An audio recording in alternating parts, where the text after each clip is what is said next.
Welcome to the Rising Entrepreneurs Podcast, where we feature top founders and entrepreneurs and their journey. Now, let's get started with the show. Dr. Jeremy Weiss here, founder of InspiredInsider.com, where I talk with inspirational entrepreneurs and leaders. Today is no different. I have Ben Altman. You can check him out at altmanadvisors.com. Ben, before I formally introduce you, I always like to point out other episodes of the podcast people should check out. Since this is part of the EO series that I do, Ben and I met through EO. It's an amazing organization. I met some great individuals there. So some of those, I had Michael Attias. He started CaterZen, and he talked about transforming catering chaos into calm with his software. Matt Zalk, he's in Tulsa, Key Renter Property Management. He's all over Tulsa, Oklahoma City, Arkansas. And, Ethan King sticks out. I've learned a lot from him. And co-founder of Zeus Closet. And he talks, actually, Ben, a lot about AI these days as well.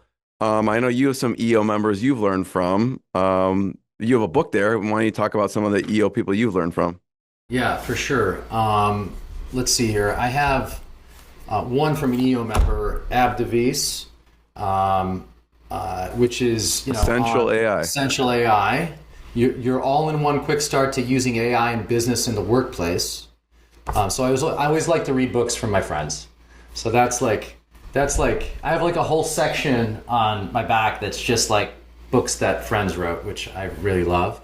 And then let's see here, totally on a different subject, but from about a friend's dad. He was a survivor from the camps, and just how this kid survived and got through it somehow. So this is a Holocaust It's the story. Little General. Who's the author?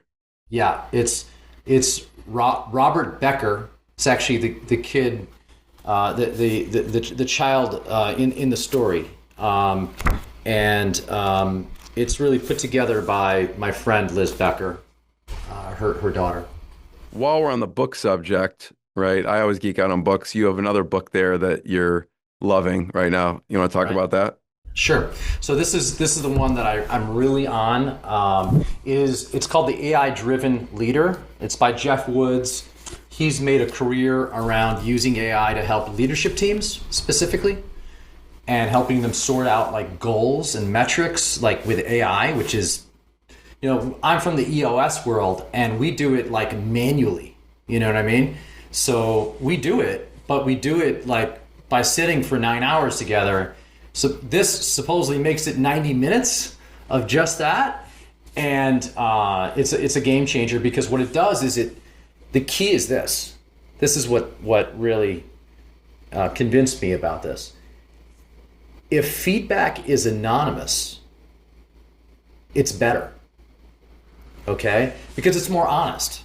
If you have 6 members of a leadership team and they're all anonymously entering their data into an AI platform, and then you let the AI compile it, show where you're not aligned and where you are, and helps you determine what your goals should be.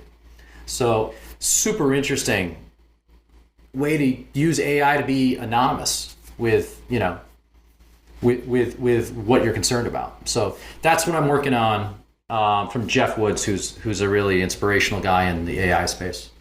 Ben, on the anonymous topic, so I'm listening to right now, I don't know if you ever listened to Influence, Robert Cialdini, but there's a new and expanded version, which just came out. I think I have an hour and 9 minutes left right now, but they talk about anonymous. If you don't want a hung jury, don't make people raise their hand, and make it anonymous. I think that's what they said in the book. Mm-hmm. If I'm misquoting that, people can listen to the book and read it or whatever, but it's a really good book, Influence, the Psychology of Persuasion, the new expanded version they came out with. And then you mentioned, EOS, so Gino Wickman and Traction. I had Gino Wickman on the podcast. People could check that out. And Vern Hardish, on an EO topic of scaling up. And Vern was also on the podcast, so people can check that out. And he's got a great book, Scaling Up. I think, Ben, you went to get another book, so I'm looking forward to hearing what you're hunting down there. So as you're doing that, I'll mention, so I also had Mark Winters on, who wrote Rocket Fuel with Gino Wickman, And that's also a really good book of kind of the visionary integrator dynamic. So what do you got there? I've got here Traction. Since you mentioned it, this is a formative book for me from the EOS world. And then a new one I read is called Profit Works, from some friends of mine, Alex Freytag and Tom Bauer. So this one's cool because it helps you rethink how you're putting your comp plan together. So I love the whole series with EOS and Patrick Lencioni too. We're reading the 5 Dysfunctions of a Team again.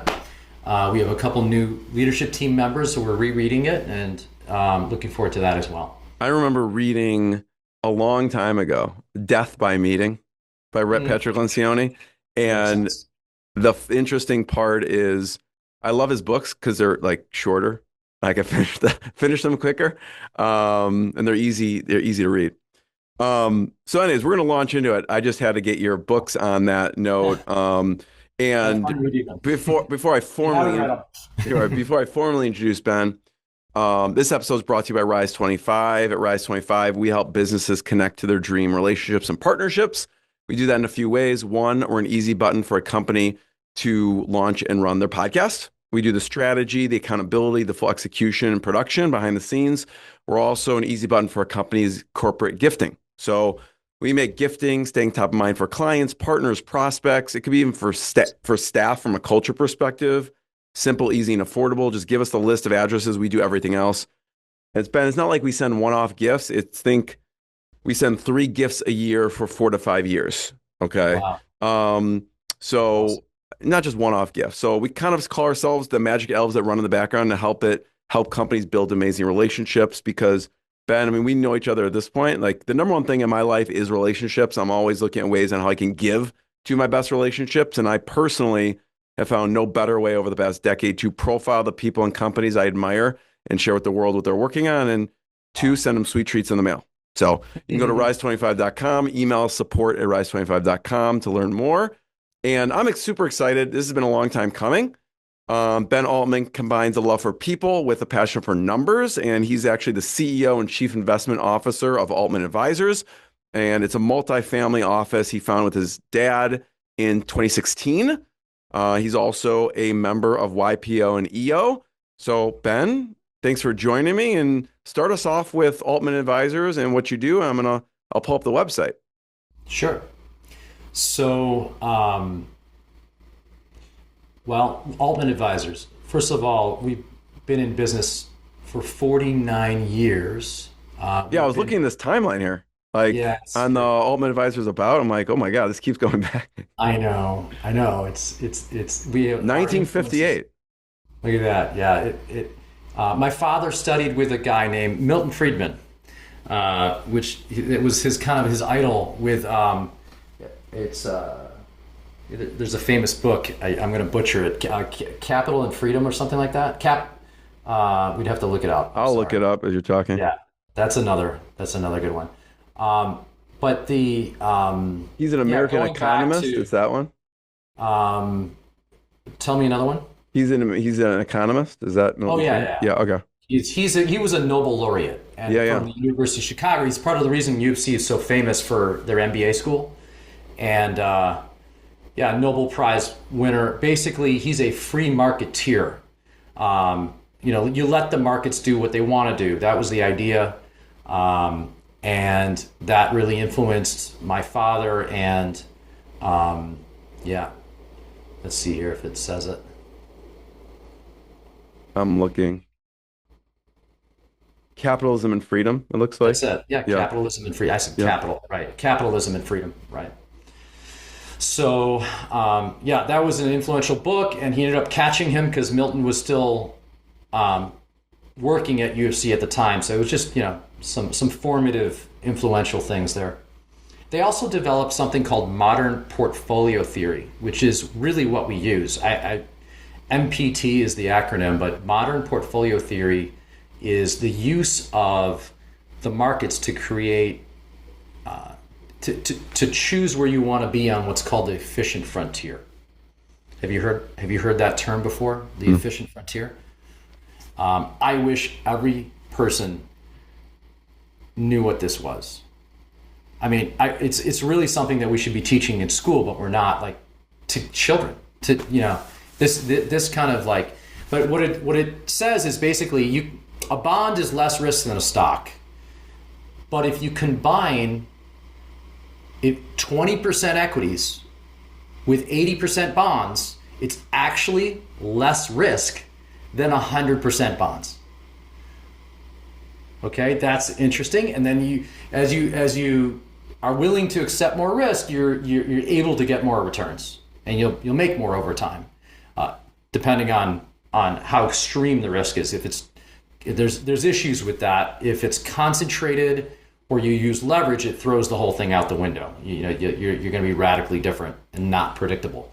But when it comes down to basic asset allocation, we use the term diversification all the time, right? But what it means is, how is your portfolio constructed? Which asset allocation is it? So we have 8 models. It's from cash management to equity. The balanced ones are the most common. So we go from conservative to aggressive, and a fixed income and equity and cash management. So there's 5 different balanced, and we've got a 10-year track record at this point, thankfully, and we're just kind of moving along. We're getting what's called GIPS certified, which is the Global Investment Procedure Standard. So that's what we're working on right now. But it's a major project to be able to show everything that you have in a way that's accepted by the entire world, and from a financial sense. So it's the Global Investment, I think, Procedure Standards or something like that. I'm gonna, as you're looking that up real quick, Ben, Performance standards. I know that AI is a big initiative, and we could talk about how you incorporate AI. Before you do, I just pulled up, these are the books by Milton Friedman. He's got a lot here. Capitalism, Freedom. So I'll have to check on Audible, because I listen to everything on Audible, but Capitalism, Freedom is here. Free to Choose is here. Money Mischief is here. I mean, there's 1, 2, 3, 4, 5, 6, 7, 8, 9, 10, 11, 12. I mean, there's a lot. They keep going here. So this is the second page I won't go on. But, if you recommend Capitalism, Freedom, I'll have to check that one out first. Yeah. So talk about AI and incorporating AI in the company. You mentioned with EOS. How else are you incorporating AI? Yeah. Well, number one, it's what I'm responsible for, I realize, in 2026. It's not a question of whether AI can help you. It's a question of how quickly we can learn how to make that happen before we become irrelevant, which is the risk. Basically, what Jeff Woods would say is, the world's changing so fast right now, and it's not going to get any easier. Like, just get started. So I'm just learning. It can be frustrating at times. It can be, but then it's very rewarding, once you actually master something. What tools are you playing with? Yeah. I love, Whisper is the best dictation software. So I just love it. I mean, it's so cool to just change your keyboard and it actually works, and it actually fixes, let's say you stutter or you say something slightly off. It actually fixes your English. So it's smart. It's the best one out there. So I like that you can use directly with chat, because we can speak a lot faster than we can type. So, I mean, it's just an amazing thing. And, it's a great tool. And, especially if you might have a certain, you might have a circumstance where you can't type. And so, or you injured yourself or something like that, and you got to do a shoulder surgery or whatever. Well, this is a total workaround, basically. So yeah, I find it really fast. And I know we were talking before we hit record, is what things can you use AI for to make things easier? Like for me, I look at kind of 80-20. Where am I spending 80% of my time? I spend a lot of time, unfortunately, in email. So what's been a lifesaver for me is using Whisper Flow and Gemini inside of Gmail, because we use G Suite, and that's been huge in speeding things up, right? Because like you said, I could just dictate it, go in there. It basically is what I wrote, but then it doesn't, it's not run on sentences how I normally would type it, and it formats it properly. Any other tools you're playing with? Yeah, I'm starting to use Plod, which is this tool that's for note taking. I'm trying to incorporate that into my cloud right now. Let's see what else. Playing with both Gemini and Chat. I'm using something. It's something I can't believe I didn't. I can't believe I didn't know this. Is something called Crit. You're familiar with Crit? Okay.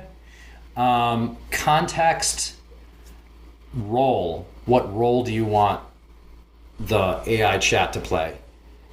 Interview. The key is we're all using the chat software incorrectly. All of us. Why? Because we ask it questions. So this reverses the table. It asks us questions before it spits out an answer, which is much more consultative. You're actually teaching it. So I want, let's see here, context. Could be, take any situation. I want to teach about a mega backdoor Roth, right? Because that's a cool tool that we use. I'll pull that up as you're talking about it. I give the whole context, sure. I give the whole context of it. And then I say, role might be expert financial advisor, and tax accountant, in this subject or something like that. And then the interview questions, I say, this is key. Ask me up to 3 questions, one at a time. Let's see here. Ask me up to 3 questions, one at a time.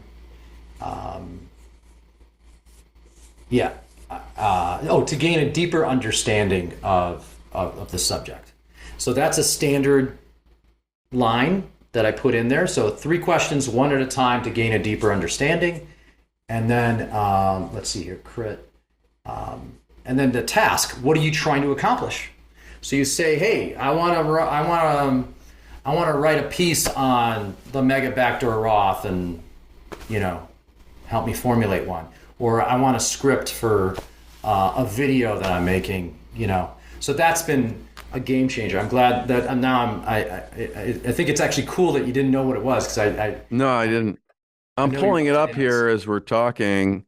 It says Crit context role interview task. And so this is written by Joe Polizzi. Actually, I had him on the podcast many years ago. But this is more recent. So yeah, I'll have to give this a look. But it's amazing. So you're like context, and then you talk about role, and then the interview, and then the task.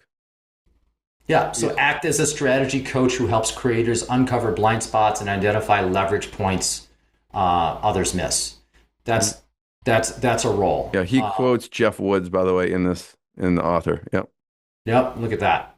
The key here is to get chat to ask us questions versus us asking it questions. And if we think about it, if we're talking to a client and we're helping them solve something, we don't start by talking, we start by listening, right? And of course, asking questions so that we can listen.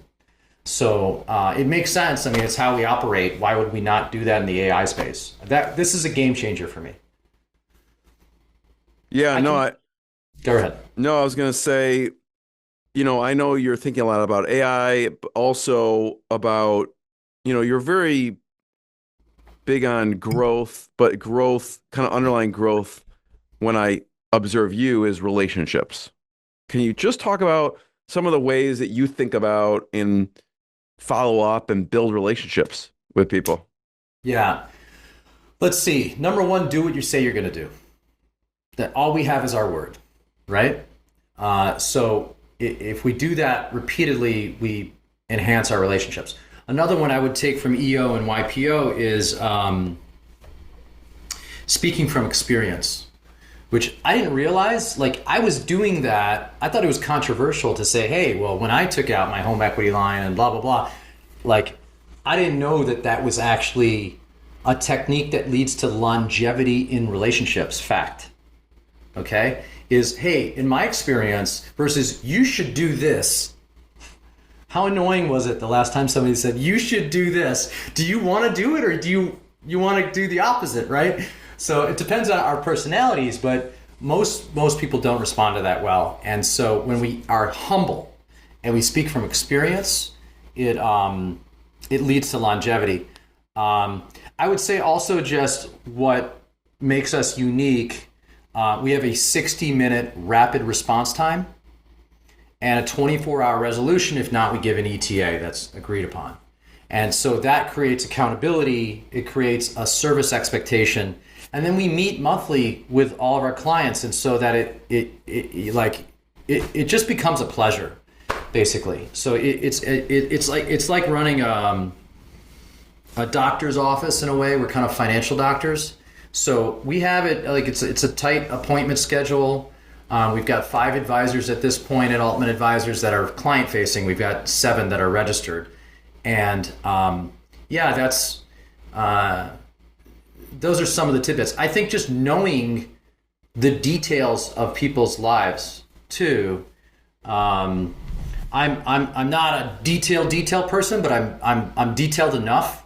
I'm selectively detailed, they call it, more big picture, but I can get detail.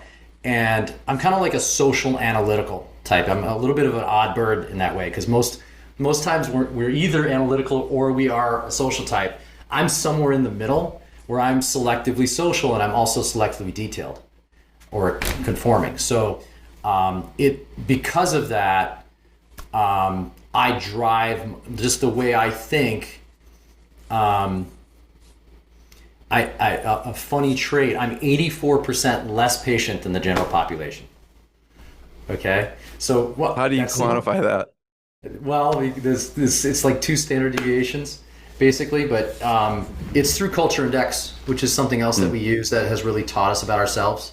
So my impatience drives detail because I want to get something done, and so that's when I dive into it. But the key is like knowing the details of if we're talking about clients, about their lives, knowing, just remembering and hey, when that happened in 2016 or 2008 or, just knowing the history is priceless, I think, in the eyes of the client.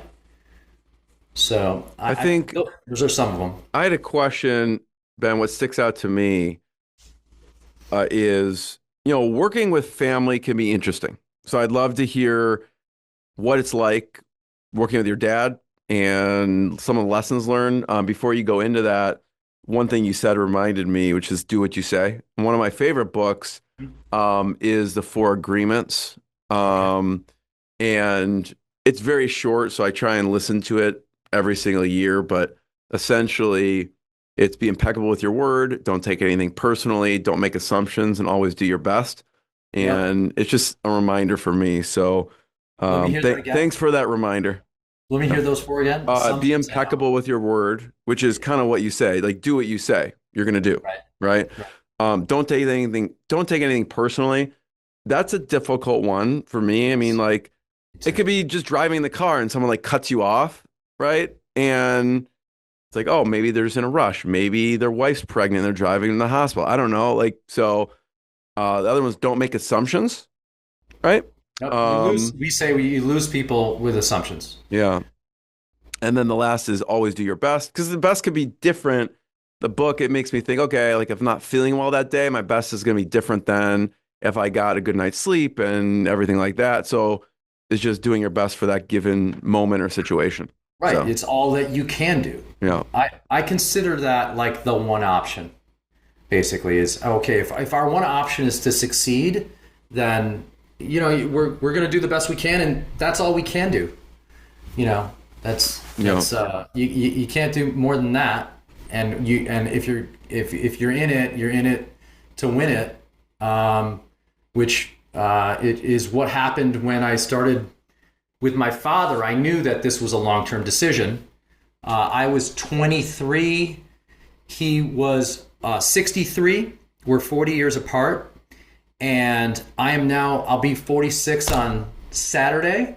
So that's half my life. I cannot believe it. 23 years, right? And I mean, full time. I started when I was 18 with him, but 18, 20, I worked with him, but 23 is when I started full time. And I knew it was a one-way road when I was doing you're going all in. Like this is I have a job to do, which is to figure out how to continue this business, on my own, which is, that ultimately, I can get into some of the details of what it was like to work with my father. Yeah. Earlier, but the first thing I did, it was a kind of a change of plans. I was not, my father taught me that many things, but he taught me specifically the hardest thing in business is to grow the business. Okay? Get a new client. Nothing starts until a sale is made. IBM, which is in that little timeline. So he said, don't work for me. You're 20, I was 22 at the time, graduated college. And he's like, don't come work for me. Meanwhile, my Cuban Jewish mother's like, you have to work for Bobby and da da da da da da. You can picture my mom is over here and my dad's pushing me going like this, and but he really was directing me to build my network. And so I was working at a bank. I speak Spanish, so I got a job giving loans to individuals that don't speak English. This is 2002. It was with the whole issue of redlining and where we were lending and not lending. So I was hired as a bilingual worker that could help, and I could help translate for. Did you grow up speaking Spanish because your mom spoke to you growing up, or? What happened was my older brother was so confused that he had delayed speech. And this was before ESL. So English as a second language. This is the 70s, right? So they didn't want to admit him into school, into preschool or whatnot. So now there's programs and so on. But we heard 3 languages in one sentence because we were really, my parents were both working, and my grandfather lived about 2 blocks away, and interesting dude. He was born in 1902, and he had lived in 3 different continents. He was a refugee multiple times, and once from Europe and then again from Cuba. So he spent about 40 years in Cuba, made a wonderful life for himself, and then he uprooted again when he realized, interesting, going back to mortgage, he knew what it was, because Castro wasn't originally an outspoken communist. Okay, it became opportunistic for him. Che Guevara was, and Raul was, but not Fidel, and but he was an opportunist, and eventually, the house that my grandfather built in Santo Suarez, which is a suburb of Havana, didn't have a mortgage payment. And you know the old phrase, if it seems too good to be true? Yeah, it probably is. He's like, oh man, I don't have a mortgage payment. Guess what? I don't own my house anymore. Okay, so he knew that it was a takeover. It particularly affected the middle class, upper middle class and middle class. The upper society became part of government and so on, and then it left a very rich and poor scenario. The middle class all came to, that's why we have Miami and Las Vegas now. It's because Havana closed, and Miami and Las Vegas opened. I mean, Miami and Las Vegas were nothing before the Cuban Revolution, basically. So that was this is all like ingrained in me. And he raised me. He certainly didn't speak English. I have no idea how we communicated. He would speak English, Yiddish, and Spanish in the same sentence, okay? Because he would use whatever word came to him. So it has something to do with, like, I really love languages, and I'm sure you picked it up at a young age. I just didn't. It wasn't. I had to really. The real reason I speak it. The reason I'm telling you that story is because when I came around, they said speak to him in English because my brother had problems learning English, and so I really had to learn it. I learned it in school, and then the kicker is, and I recommend this for anyone from experience, is to spend a year immersive in, 2 semesters immersive in. I did Spain, Madrid, and that's how I really dialed it in. So and keeping it up. You got to travel. You got to travel to Spanish-speaking countries. You've got to speak Spanish. I speak Spanish every day with my executive assistant, Franca. She's from Argentina, so to me it's like a priceless benefit of working with somebody from South America. So talk about a couple lessons from your dad over the years. Okay. Don't. I'll say a don't. This is a very simple one. So we lost everything, like, at least once, okay? Where we were started at zero again. It was 1989, and United was a sure thing, okay? And by the way, whenever it's a sure thing, it's not a sure thing. It's usually the opposite. Whenever there's a consensus, it's wrong, okay? That's something he would say. And so United and American were going to merge. It was a sure deal. The entire office levered up, borrowed on their houses, borrowed in their accounts to buy for the merger. Guess what happened? The merger never happened. People literally went negative. Okay? Forget losing money. You can go negative. So that was twofold lesson. One was concentration, which causes chaos. Two is leverage. So imagine you're already taking crazy risk with concentration, and then you do it on leverage. That's like, it's nuts. So that was a lesson. We as a family, we lost everything. It's restarted in 1990. I was 10, that's a lesson that really stuck with me. Actually, one I learned, which was very similar, was I just remember he always said to me, if he gave me $1, he would say, we're putting 50 cents in the bank. Okay? And I remember that. I'm doing it now with my kids. My kids reminded me, I said something like that. And, when I had a bar mitzvah, I didn't, there was no, he took the money, he put it into an account, and by the time I was 18, it was $10,000. Okay? And, over those, I guess, 5 years of growth and whatever we put in there before that. And I worked for him in that year, I remember. I interned with him. 2 years later, I interned again with him. It was the year 2000. Okay? What happened in the year 2000? .com crash. .com. So guess what the 10,000 had turned into from 1998 to 2000? I guess it depends what you're invested in. I don't know. It's like 4 tech stocks. It's like Sun Microsystems and I don't know what else. Okay? Like Adobe. I think Adobe was one of them.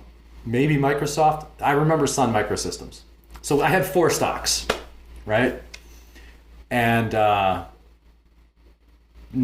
I told you what it is. So what did the 10,000 turn into? I'll tell you the right answer. 2,000. I don't know. 100,000. 100,000.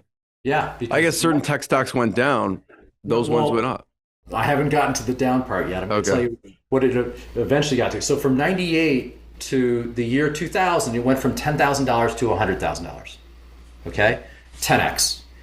And I'm like, hey, Pop, should we maybe sell these things, do something? He's like, no, it's fine. It's good. You don't see the future, right? That's the funny thing about markets is that they humble you.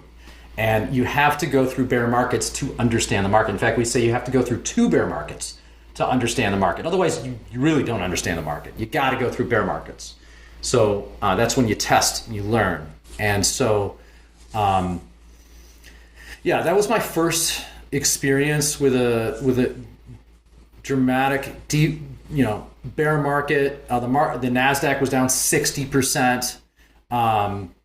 It's just, you have, so what happened? By the time 2003 came around, I'm now working with my dad full time. Take a guess what it was down to. I'll say 5,000. Close, 10,000. It was back down. It was back down to 10. So I started with 10K, that's the way.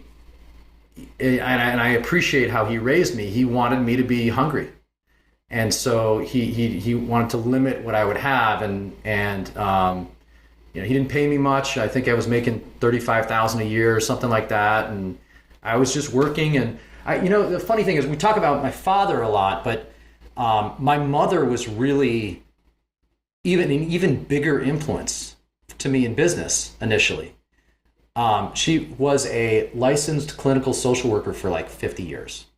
One of the first Spanish speaking in the city of Chicago, like 1960s. And she taught me to have that social service mentality, basically. And that my father would say, like, the worst people in our business are the ones that are focusing on what they make. If you focus on doing good things happen, right? So these are all things that I'm thinking about, but basically, I just went in with this kind of like altruistic. I wasn't worried. I wasn't making anything off of it. Like I had my like 35K salary or whatever I started with, and that was because I had no compensation and my job was just to take care of people. We ended up, going from. We were the top producers at UBS in our office. It was a small office. And then later they combined all the offices. I remember we were number 7 and 6, 5, 4. We ended up getting to number 1 again. And it was just from like grinding. It was work. I worked long hours. I did the best I could. And before I knew it, we had 250 clients, and we were the top producers at UBS Wealth Management in Chicago. So that was. The interesting thing is that I was still, even though we were quote unquote the top producers, right? We really didn't. I had a growth problem. If you have 250 clients and you're working from 8 a.m. to midnight setting up a bond trade before the morning, and then you got 25 to 30 phone calls a day, because you're handling so many people. How do you grow? And so an interesting thing, I'll grab one more book. Let's see here. This is a big influence for me. It's the Supernova Advisor. So this is the other thing that really influenced my business. And he said, basically, you've got to give away the bottom 5% of revenue. You would not believe, out of 250 clients, that was 100 clients. Okay? I think it was 5 million. And we ended up creating a minimum that was 3 million at the time.